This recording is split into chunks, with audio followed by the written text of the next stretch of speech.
Welcome back, everybody. It's a brand new episode of 5 Minute Majors. I'm your host, Derek Harper. Let's get right to it. There's been a bit of change in the CHL's top 10 rankings. This week, it's four teams from the OHL, four from the QMJHL, and just two from the WHL. Also, a massive blockbuster trade for the London Knights. It just seems like London, before I get into this, let's just talk about London.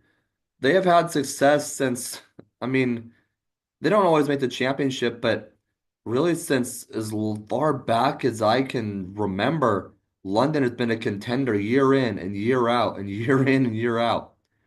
So there's something special in the water there that's poured into that rink because London, all they do is win.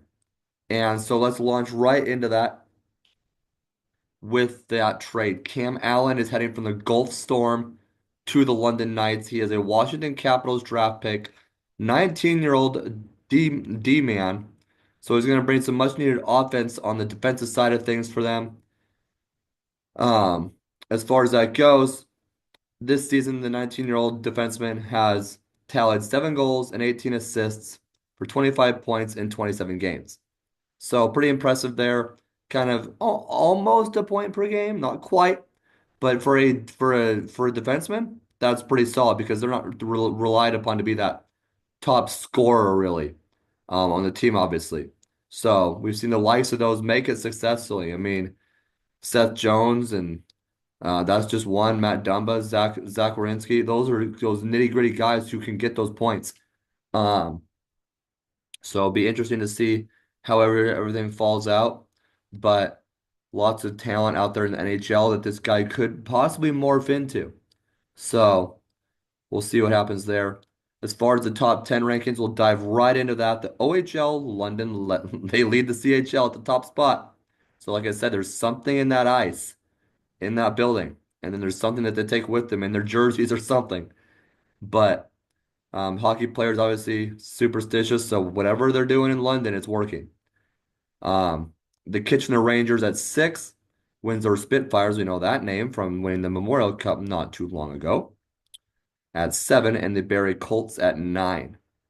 The QMJHL, Moncton, the Wildcats checked in at 2, Drummondville Voltigeurs at 4, Rimouski Oceanic at 5, and and I'm sorry if I butcher this, the Chicoutimi Saguenay Saguenayes. Obviously, it's French up in that part of the country, up in Quebec. But the Western League that leaves them with just two teams, the Everett Silvertips at the 3 spot and the Spokane Chiefs at the 8 spot. Now the Chiefs, they fell last night on, um, or they fell on Tuesday night to the Portland Winterhawks. Diego Battazzoni, congratulations to him. He saw quite a bit of success, his 100th career assist. So big time there.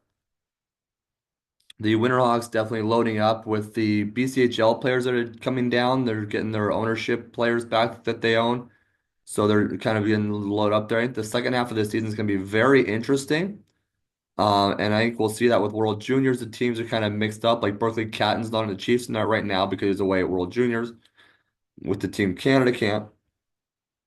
Um, and also with that Team Canada, a total of 24 players are representing the three major junior leagues for Team Canada alone. I mean, of those 24, 14 are from the OHL, 8 from the WHL, and 2 from the QMJHL.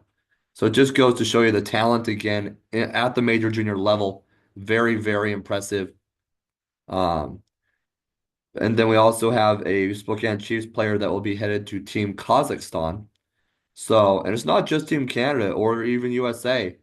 I mean, there are these other countries, Latvia, we've seen players go to, Germany, Russia, obviously. And so we've seen a lot of players that'll go to other countries besides maybe the two North American powerhouse teams. And so we'll see what happens there. For more information on players such as the one in Spokane, that Sarkenov, that is representing Team Kazakhstan, you can go to juniorhockey.io for my full story where I break it all down. As for next episode, we'll see you in 2 weeks. I wish everybody a Merry Chris, Christmas and a happy holidays, whatever you may celebrate. We'll see you in a couple of weeks.